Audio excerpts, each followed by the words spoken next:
You're listening to the Parent Pod podcast by Gymboree Play and Music with Adonica Shaw, a weekly conversation about early childhood development topics for parents with children ages 0 to 5. While the content of this show is meant to be informative, it is not meant to replace the guidance of your physician, therapist, or pediatrician.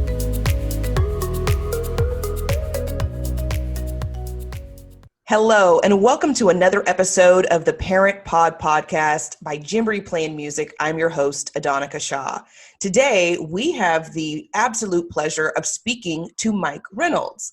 For those of you who don't know, Mike is the creator of Everyday Girl Dad, a social community and website that looks to empower people in positive discussions about masculinity, social issues, feminism, parenthood, body image, mental health, and so much more.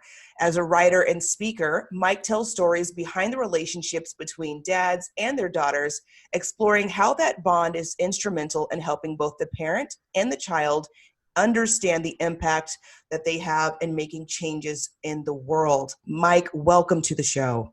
Thank you so much for having me on today.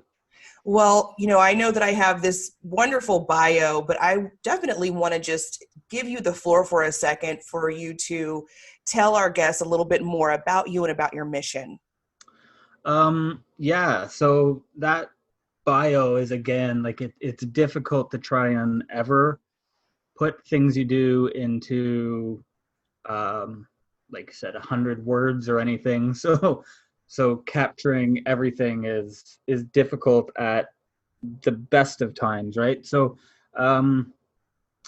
really what I do is, I guess it's a lot of community building. So I started out just writing a lot about my experience as a parent, and I have 2 daughters, and a lot of it at the start was focused on just kind of the lighter side of parenting. And as things went on, it took on more of a kind of a social activism role. And I work at a university, and I have the privilege of being able to take courses at the university that I'm at. So I enrolled in like a women and gender studies program there.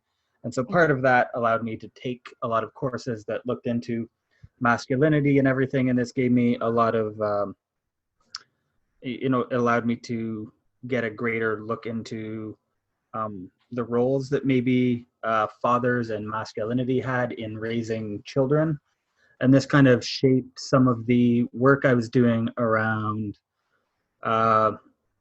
masculinity and how it not just impacted fatherhood or raising kids, but just masculinity in general. And so from there, it's kind of turned into this exploration and community building experience around what masculinity means, and this all around discussion around mental health and gender and all kinds of things. And it's really turned out from more of a writing experience for me, as it was initially, into a just an all around. There's no real single place anymore that I write, and it's now more just a bunch of people who have now come together based on discussions that we were having previously, and now just it's really been interesting how it's now difficult to pinpoint one place where kind of the everyday girl dad persona or community exists, into now just a bunch of places where people talk. And I have a lot of discussions with people in Instagram direct messages and everything, and it's just kind of neat to be able to have discussions with people. And I think that what I like to talk about myself is about how my whole journey is based on my own ability to learn and relearn myself, because that's been my whole focus, is that as a parent, I think that my one of my biggest strengths is admitting mistakes and admitting that there is still a lot that I can learn as well, and that's just been, I think, for a lot of people, kind of the eye-opening experience they need, in that space that they've needed to be able to say, okay, yes, I admit that I need to, unlearn a lot of things in my life, and maybe this is a space where I can do that safely. And so that's creating that space for people to unlearn things maybe that they did growing up, and do that in a spot where I can maybe facilitate that kind of thing. Mm-hmm. How do you think that, and it sounds like you have, a level of formal education, and then you have the social education and experience as well, when it comes to not only redefining your own identity as a parent, but I would also gather that some of this learning has extended insofar as adjusting the way that you've parented your daughters. Mm-hmm. Now, I know that there's probably going to be differing opinions on this, but in terms of identity, when did your children, at least, or when did you notice your daughters really shaping their own identity? And at what point do you think that you recognized that you needed to show up in a different way that would help cultivate a strong sense of confidence within them? Because certainly, we can pull, statistics, just with any generic Google search on the detriments of body image and self-image, particularly in young girls. But I've always wondered, at what point do the parents really actively step in? Is it cultivating identity from birth? Is it something that you do over time? Is it something that you consciously did? And at what point did you see changes within your child? Yeah, so we have, this is, like I said, this is something that's difficult to do. And it's, again, another thing that you're going to be doing and changing throughout your life, right? You're going to be making either mistakes, or you're going to be making attempts at things that you think as parents are right. We certainly are people who were parenting with the mindset of giving our kids access to information as early as we possibly can. We don't withhold information from our kids, that's for sure. We definitely parent with the mindset that, like,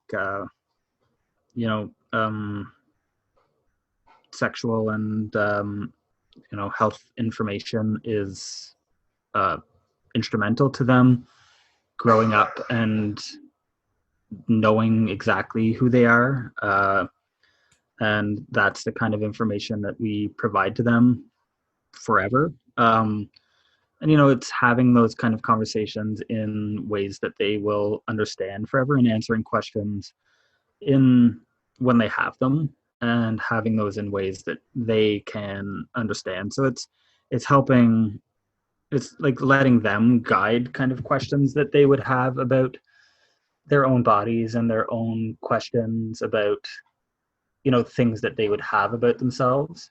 Mm-hmm. But it's difficult for sure. And especially since you grow up not having some information as well. So it's not really knowing how to navigate some kinds of discussions because you don't have this kind of information. And I think that's been a part of my own identity journey. And it's not even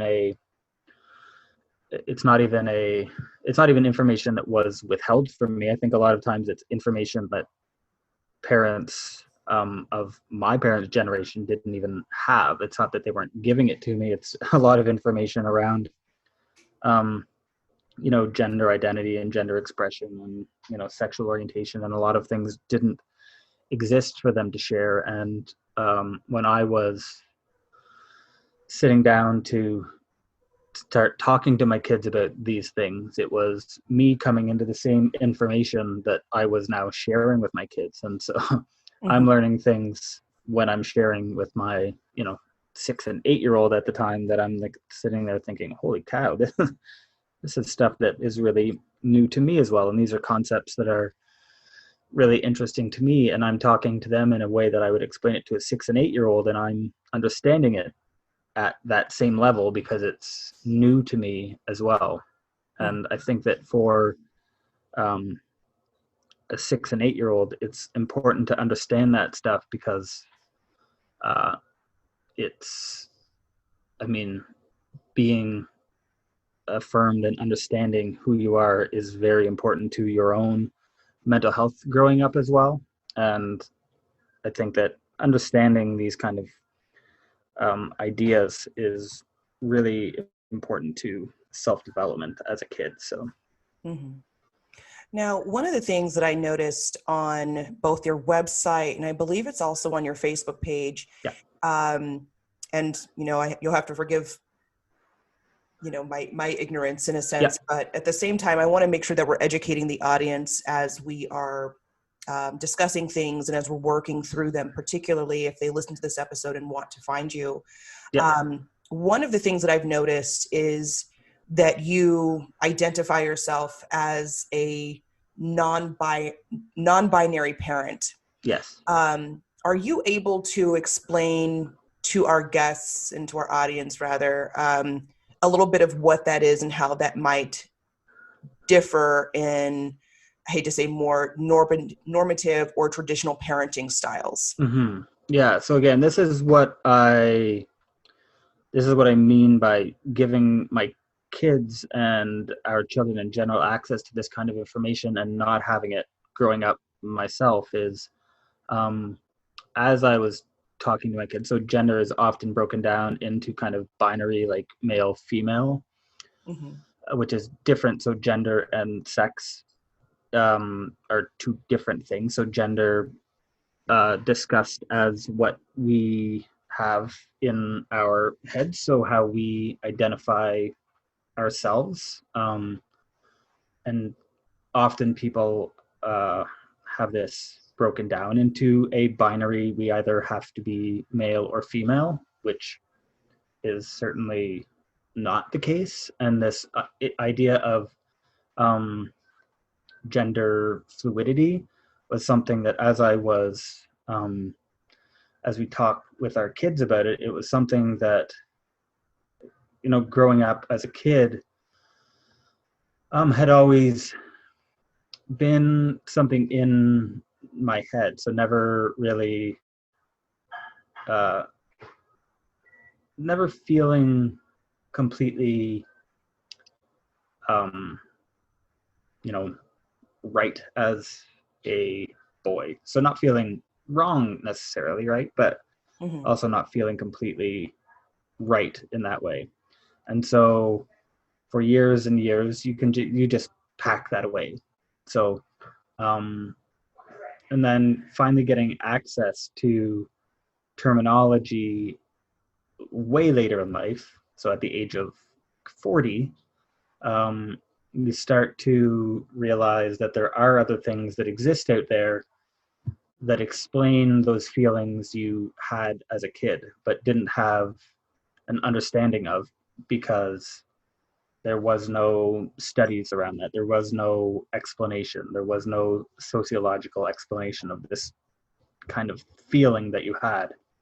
And so as I was discussing it with my kids, it was just an understanding of what my brain was feeling about my body and my feelings around my own gender. And so being able to now put that into place, for me, I'm able to talk to my own kids about how I feel about my own gender. And that just really, the way it feels for me is just more, I'm able to be happier about how I identify about myself. So really all it does for me is to be able to be happier for them and to be able to talk more openly about what gender means to me, and to be able to show them too that there is lots of opportunity for understanding later in life as well, that there's continued growth as you, you know, get older, that there is fluidity in not just gender, but in like that there's no, there's no rigidity in finding answers about yourself. You don't have to say, I am this way at the age of 10 and now I am this way for the rest of life, right? So I think there's a lot of parts of me that feels like this is a good moment for me as a parent as well, because I understand that there is no set way to be as a person as well. So there's a lot of different, I think, elements about this that feels good. And there's also, it's difficult as well because it's hard to make changes, and there's also mental health aspects for me that have come into play because I do have some mental health issues around identity that I'm also working through. But there's a lot of different pieces that are coming into the parenting picture around this that are really important, that I enjoy, or that I think are really important for me to be vocal and share with my kids, as opposed to what happens a lot of the time, which is trying to shield the kids from those kind of things. Because I think it's important to share the stories with our kids and to share and be open with kids versus shielding from them, because I think that's where stigma comes from, and I am very much opposed to stigma upholding. So Now, I know that, and I don't think it was this year, and I want to say maybe within the last 5 years, I think that, and I don't know if it was Target that had done it or Walmart, so don't quote me on that. But I do know that there has been kind of this movement, so to speak, when it comes to raising children and teaching them about gender, to kind of encourage, I hate to say gender neutral because I don't know that that's the right phrasing, toys and things like that, and clothing for children to wear at a young age. And I think, and I don't know again which major retailer it was, but they were starting to stop like labeling boys and girls section, and the toys weren't broken down and boys and girls, it was just toys, just clothes. Do you have any opinion on, that style of parenting where perhaps you allow the child to gravitate to the clothing or the toy or activity that they prefer best and letting them kind of self-navigate? Or do you think that there might be any validity even in parents who, hate to say, do it the more normative way, where it's you guide them to certain toys or clothing or sports even from an early age, and if they want to go their own path or create their own identity beyond whatever the parent has introduced, then maybe they allow that later? Do you have any perspective on that one way or the other, or do you see any benefit to allowing them to really explore their space and their surroundings and their likes and dislikes from a different perspective? Yeah, I'm a big proponent of allowing kids to make those decisions for themselves, and also understanding that it's really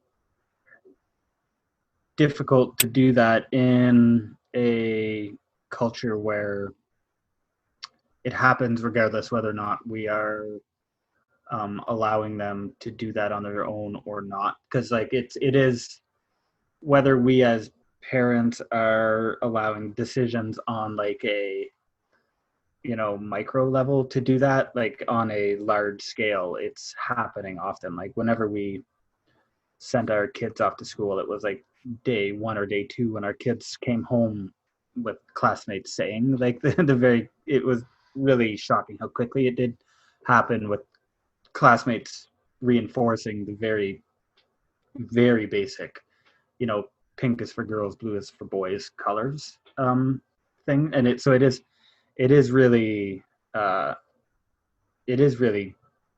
difficult to escape kind of a lot of the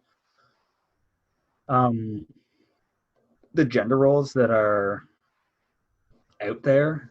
I am like I said, a huge proponent for eliminating those as best you can with it. But if a child certainly is, I mean, if a girl happens to like Barbies and stuff, I mean, then a kid likes Barbies.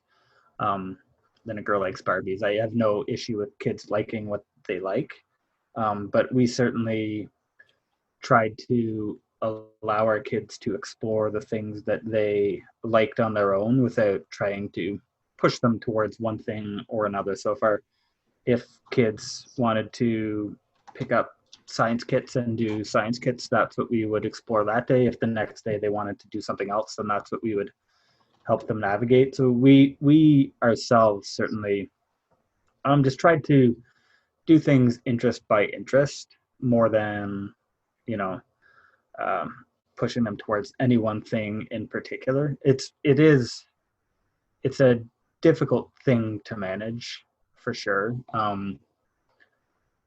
The pink aisle stuff is everywhere. I do think it is far more.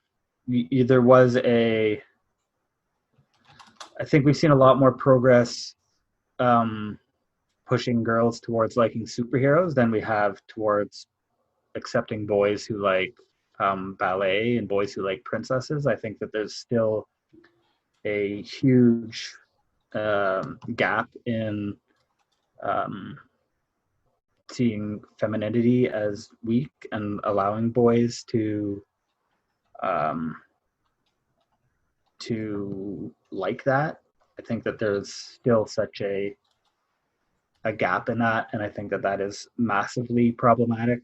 And again, which is still rooted in misogyny and everything. And I think that while we've come a ways in, again, like I said, pushing the girls towards the science kits, I think that there's still some ways to go in what we deem as like gender neutrality and everything. Because when we talk about that, we think of gender neutral clothing and everything. I think a lot of the times we still think of putting girls in pants versus putting boys in dresses. And I think that that's problematic because clothing itself should be gender neutral. If we really want to move to gender neutrality, it means that clothes themselves shouldn't have a gender, but people should be allowed to just wear things that make them feel good and feel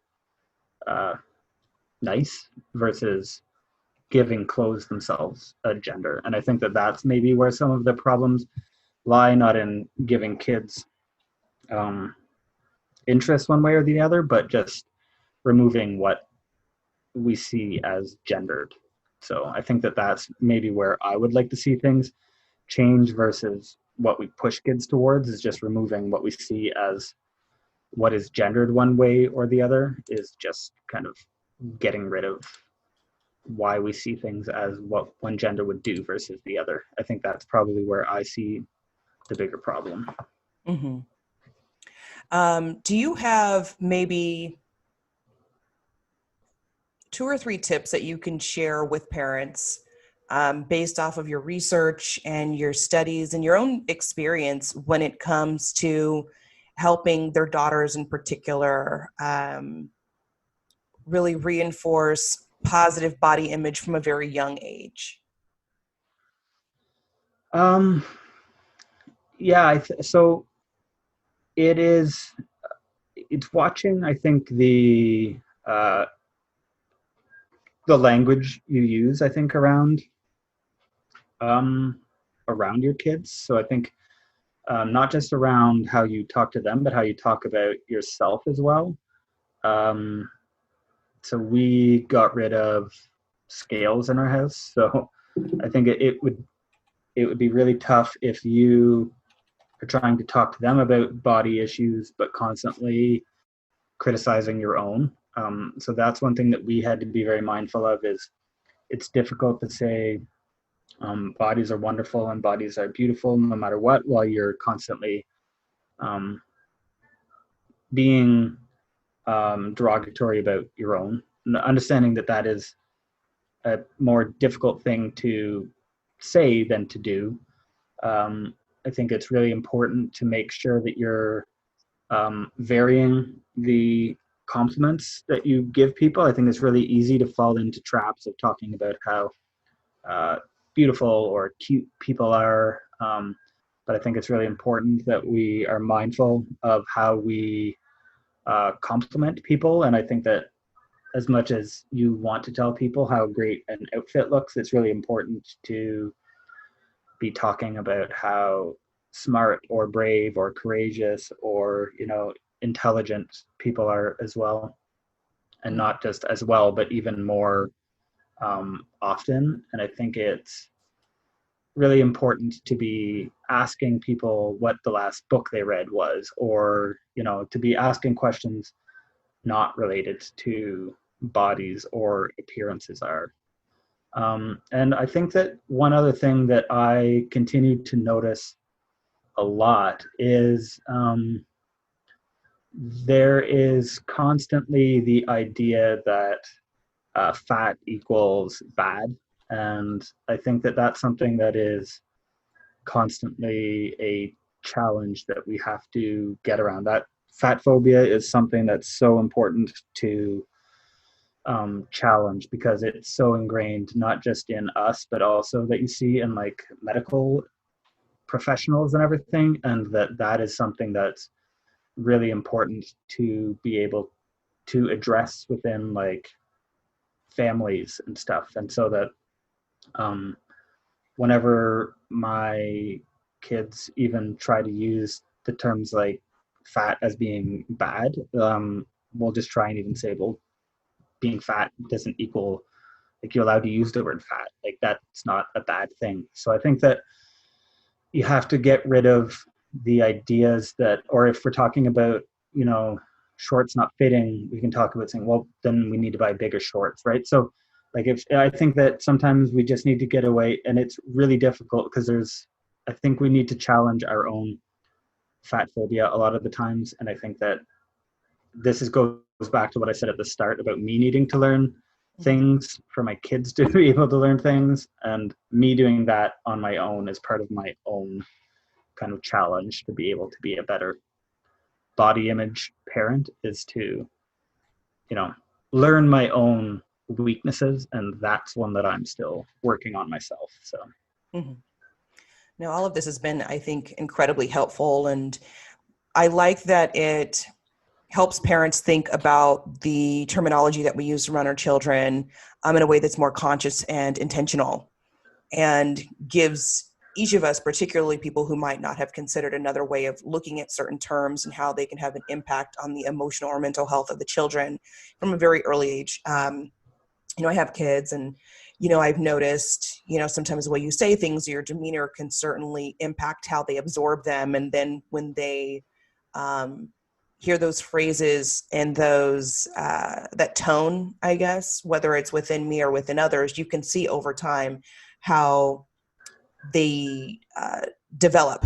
You can see how they're internalizing the use of those words and how they're supposed to be used socially. And so I think obviously being a lot more conscious about how we talk about weight or appearance or body image from a very early age can certainly have a lot of benefit to the child, and gives them the opportunity to even be more conscious in the way that they absorb and receive communication. But then also, as they grow up and they're in spaces with other children who may not have been exposed to that same level of understanding, that they can then, I don't want to say correct, but they can be in those spaces and be knowledgeable enough and be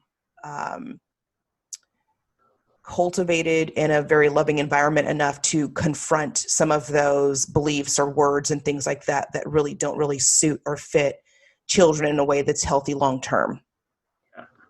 Now I know that we're getting here to the end of the episode, and so I just have a few more questions for you. I know that you said that you'd gone to school for this and that this is something that you've cultivated within your own community right now, but are there any books, influencers, movies that you could suggest for parents who are more interested in getting more information about this, or how they can parent from a different perspective or make changes within their daily routine or habits, even whether their children are young? And I know that, at Gymboree playing music, a lot of our children, they start off as babies, but it doesn't mean that they're not still Gymboree kids just because they're older. Yeah. So, they start with us and they come until they're 5, but, they still recognize the brand and still love Jimbo even beyond that. And so do you have any recommendations that you can share with us? Yeah. So, one resource that I think is something that everybody should be following for like parents, and that should be going for every single book recommendation, is The Conscious Kid on Instagram, where you will get thousands of book recommendations. If you follow The Conscious Kid, and if you want to subscribe to their Patreon as well, the amount of resources that are available on that account are absolutely invaluable. It is an unbelievable account, and just looking through recently, like the list that I have open on my Chrome right now is 41 children's books to support conversations on race, racism, and resistance.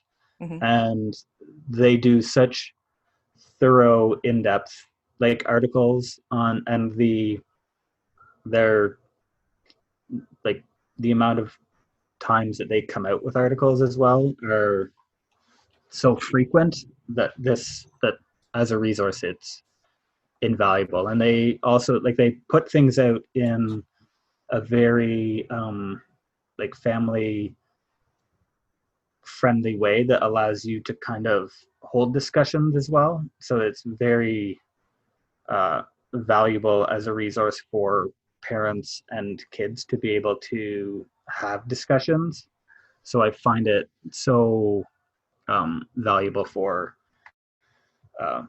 parents and kids to be able to start and continue discussions. So that's a spot that I've found really really valuable for holding discussions that you might find difficult, but that are necessary. Mm-hmm. And then another resource that is on YouTube is Nadine Thornhill, who is a sex educator for families. And so she puts out resources for young kids to like teenagers, and for parents of kids like that. And she makes those resources again like for parents to be able to talk to kids about conversations she knows will be difficult and uncomfortable, but gives parents access to ways that you'll be able to do that in a way that is both useful to you and to your children. So those are two resources that I find really helpful to have conversations that, again, you build up in your head that are going to be difficult to have, but that are things that you need to have. So, and those are the ones that I find, the ones that I have always gone by the thing that the harder the conversation is, the more important, the more kind of immediate that conversation must be. So. Mm-hmm. No, thank you so much for that. I wasn't aware that that was a resource, but I'm on my phone right now looking for it on Instagram. And then, speaking of Instagram, how can people find you on social media? I know that you're in Canada, but social media is worldwide, people. So that's great. And that's the blessing of having a podcast, because you can have conversations with people all around the world. So how can we find you? I am Everyday Girl Dad on pretty much everywhere. So everydaygirldad.com. on Twitter, on Instagram, on Facebook, on YouTube, and as of 2 nights ago on TikTok. My kids have finally convinced me. So you're on TikTok. it is now official. They have won the battle. So it's not. Oh, that's now too official. funny. So yeah. Well, I wanted a TikTok account because I was like, I'm not much of a dancer, but some of the videos look like they'd be really fun to just sit around and like try to bug my kids with. And my daughter's 11 and she got wind of my TikToking because I told my son who's 8 and she was like, no, if you get on TikTok, I can officially not use it. Like, oh my gosh, that sounds so bad. Like, what do you mean? Like, mom's the coolest, and she just wasn't having it. So I'm still thinking of getting one and just not telling her and just like making TikToks and showing her and just watching her reaction. And seeing what happens from there. Yeah. Yeah. I'm like, I'm just not going to tell you and I'm going to do it anyways. But I like that way. It's just too funny because I was like, when I first saw TikTok, I was like, what is that? But it's actually quite entertaining. It is incredibly, yes. Yeah. So thank you so much for your time today and for this very impactful and very, I would say, conscious conversation around what identity looks like in children and how we help them to cultivate their own sense of self-identity. But then as well, I think learning how to walk side by side with them when we're defining our own identity as parents as well. And knowing that that's okay to change and or evolve from whatever it is that we believed or knew about ourselves growing up, right? Yeah. I think that there was this quote that I had seen, it was some time back, but it's like, when you're a kid, you don't realize that your parents are still growing up too. Mm-hmm. And at the time, I was like, what is that supposed to mean? But then you think about it a little bit more. It's like, yeah, that's true. When you're a child, you assume your parent has all of the answers. And the truth is with parenthood, it's like, we're still learning and still developing and still growing and constantly either reinforcing our own values that we had from a very young age, or, sometimes taking some of those values or those beliefs out of the bucket and saying, okay, let's make room for some new ones. Yes. Let's see how else we can approach some of these topics and these conversations around what parenting looks like that are radically different than what our parents would have done, not because perhaps they didn't want to or would not have wanted to, but to your earlier point, because they didn't really have the access to the information in the way that parents now have. Sure. Through social media or books or relationships, science, study, research, what have you. We've evolved so much more. And so there's a lot more resources available to parents now to really pick and choose how they want to raise and cultivate their children. So thank you so much for your willingness to share your story and to share your journey. That's what life is all about. And so I do thank you for coming on to the Parent Pod. And for those of you that are at home listening to this episode, we definitely want to hear your thoughts. Feel free to mention or at us on Instagram or Facebook, and we're happy to respond and answer any questions. You're also welcome to mention or tag Mike. And if he sees it or if we see it, one of us will get back to you and, have a discussion if there's anything that was unclear during the episode. But more than anything, thank you so much for listening. We're here to help bring new ideas to parents and arm you with the information that you need to help your little one grow and thrive. Thank you so much for listening to this episode of the Parent Pod. To learn more about this week's episode or the content discussed in the episode, be sure to follow Gymboree Play and Music on Facebook.